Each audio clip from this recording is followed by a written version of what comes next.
Na calada da noite, a central de monitoramento da empresa de vigilância era um universo à parte, um labirinto de telas escuras e silenciosas, iluminadas apenas pelo brilho frio dos monitores. O solitário guardião desse reino, Samuel, um homem de 30 anos com a experiência de quem já viu de tudo, passava as noites em turnos monótonos, verificando as câmeras de segurança de dezenas de propriedades. Sua rotina era um balé de cliques e olhares rápidos, garantindo que nada de incomum acontecesse.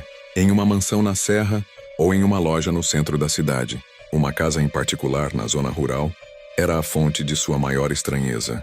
A princípio eram apenas pequenos detalhes. Um vulto rápido passando pela janela, uma porta que parecia se fechar sozinha. Com o passar das noites, os incidentes se tornaram mais frequentes. Objetos na sala de estar mudavam de lugar. Sombras dançavam de forma inexplicável nos cantos. E em uma ocasião, ele jurou ter ouvido um sussurro baixo e arrastado, vindo de uma das câmeras, mesmo sem áudio. Samuel racionalizava, atribuindo os eventos a falhas no sistema ou à sua própria mente cansada. Mas uma noite, a realidade se quebrou de forma brutal. As telas mostravam a escuridão usual, com a chuva caindo forte e o vento uivando lá fora. De repente, uma das telas, a que mostrava a entrada da central de monitoramento, piscou e se ajustou. Uma figura surgiu na escuridão, parada em frente ao portão. Era alta e esguia, com o corpo retorcido de uma maneira que nenhuma pessoa normal poderia estar. A pele era de um tom acinzentado e seco, como se a criatura fosse feita de couro enrugado e rígido. A cabeça se inclinava para o lado em um ângulo grotesco, e os braços, longos e magros, terminavam em dedos ossudos que se arrastavam pelo chão. O terror gelou o sangue de Samuel. A criatura se parecia com um homem, mas seus movimentos irregulares e a forma seca do corpo eram de um pesadelo. Seus olhos, pequenos e vazios, pareciam fitar diretamente a câmera. O pior, no entanto, veio em seguida. Samuel olhou para o número do monitor, 001. Era a câmera da entrada da própria central. Aquela criatura não estava na casa da zona rural. Não era uma falha no sistema. Ela estava lá do lado de fora, a poucos metros de onde ele estava. O som do vento lá fora, que antes era uma melodia distante, se tornou um uivo de agonia. A porta da central, que ele sabia estar trancada, rangeu suavemente. A criatura não se mexeu na tela, apenas continuou a olhar, esperando. E Samuel soube, com um pânico que o consumiu por inteiro, que não estava mais seguro em seu santuário de telas. Ele não era mais o vigia, era a presa. O pânico tomou conta de Samuel. Ele estava congelado na cadeira, olhando para o monitor da câmera 001. A criatura de corpo retorcido e pele seca estava ali, do lado de fora da central, com seus olhos vazios fixos diretamente na lente. Um uivo de vento lá fora se misturou ao som de um estalo agudo, vindo da sala ao lado. Era o som de vidro quebrando. O sangue de Samuel gelou nas veias. A criatura não estava mais do lado de fora. Ela havia entrado. Ele olhou novamente para a tela e viu que o monitor da câmera 001 estava vazio. A criatura havia desaparecido, mas ele sentiu a presença dela. Sem pensar duas vezes, Samuel se levantou e correu para um canto da sala de monitores. Lá ele viu um armário de aço velho usado para guardar documentos. Ele se escondeu dentro, puxando a porta com um estrondo abafado. Ele ficou encolhido lá dentro, o coração batendo forte no peito, ouvindo os sons da criatura. Pelas frestas da porta ele via a luz dos monitores. De repente, uma sombra escura tomou conta da sala. A criatura estava ali. Samuel sentiu seu corpo estremecer de medo. Ele viu as pernas retorcidas e os pés ossudos se arrastando pelo chão. A criatura parecia farejar o ar como um animal. Seus braços longos e magros se moviam lentamente de um lado para o outro. Seus olhos vazios, que eram sua principal característica, brilhavam no escuro. A criatura estava o procurando. Samuel fechou os olhos, mas mesmo assim, podia ver a imagem da criatura na sua mente. O silêncio do armário foi quebrado por um rangido. A criatura frustrada se virou e saiu da sala. O som de seus passos foi se distanciando, até que desapareceu por completo. Samuel ficou lá dentro, paralisado de medo por horas. O som de seus próprios batimentos cardíacos era a única coisa que ele ouvia.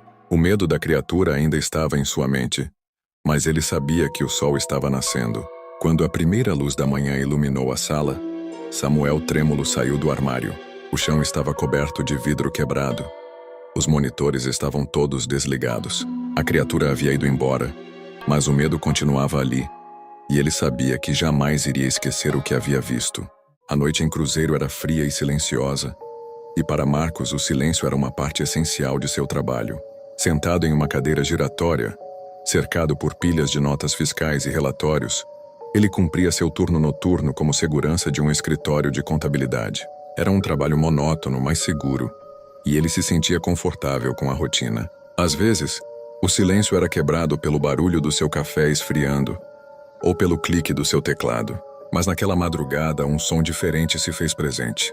Um barulho de arrasto vindo de fora, um som de algo se movendo pelo asfalto perto do prédio. Marcos levantou a cabeça, parando de digitar. Ele pensou em gatos, cachorros, ou até mesmo algum morador de rua buscando abrigo do frio. Ele ignorou e voltou a digitar. Mas o som não parou. Ele se tornou mais insistente, como um arranhão leve na janela do escritório. Marcos franziu a testa. Aquilo não era um animal.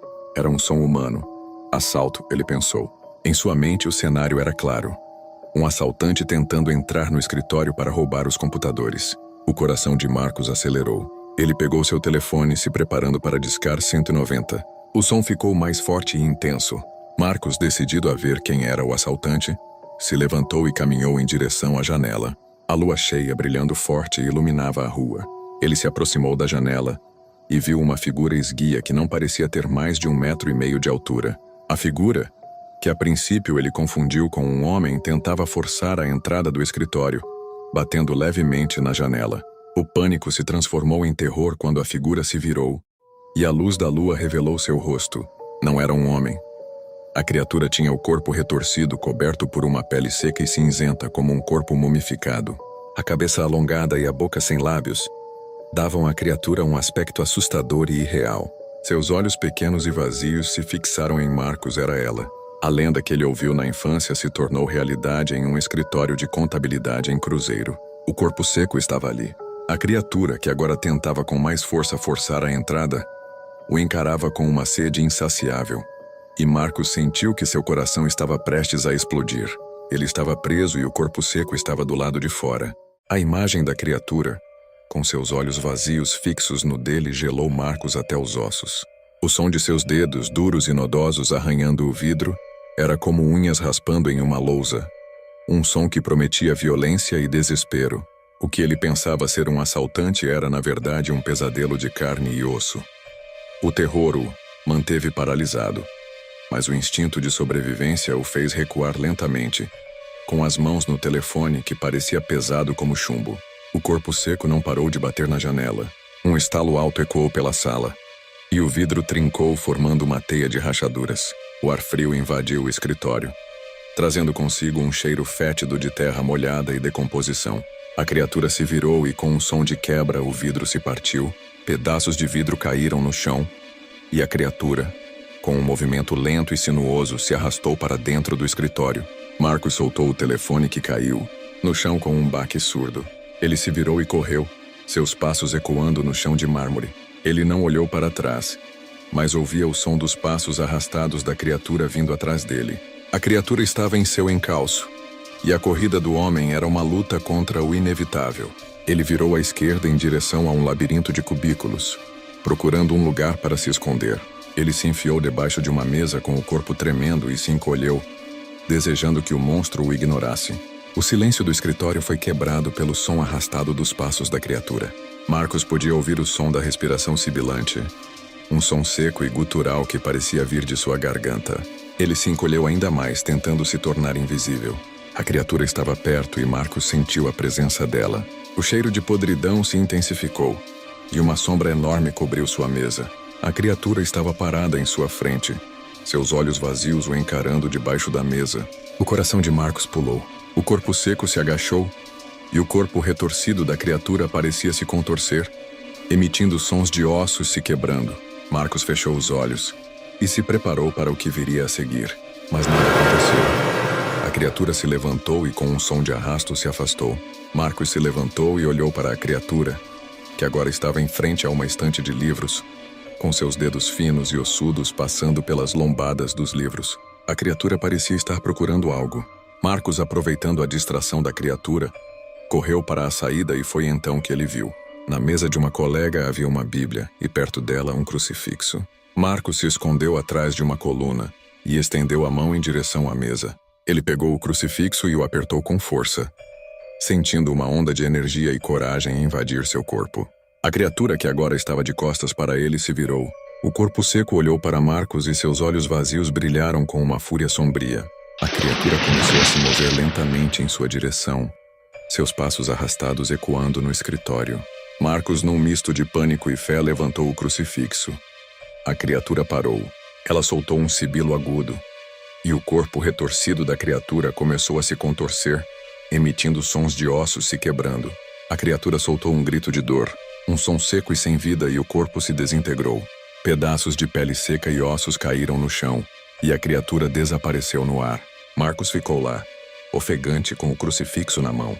O silêncio voltou, mas agora estava carregado de um medo primitivo. Ele olhou para o local onde a criatura havia desaparecido. A janela estava quebrada, e no chão havia apenas um punhado de terra seca. Marcos, o segurança de um escritório de contabilidade, havia enfrentado um pesadelo e sobreviveu. Mas ele sabia que a criatura ainda estava lá fora. A lenda era real, e ele era a prova disso. Ele se ajoelhou no chão chorando. Ele não sabia se o que ele havia feito foi o suficiente. Ele sabia que a lenda era real, e ele era a prova viva. A noite em Cruzeiro tem um silêncio pesado. E no supermercado que fica na antiga avenida do sanatório, o silêncio é ainda mais profundo. Cláudio, o vigia noturno, conhecia cada corredor, cada cheiro, cada sombra do lugar. Há anos ele fazia sua ronda, mas nos últimos meses algo tinha mudado.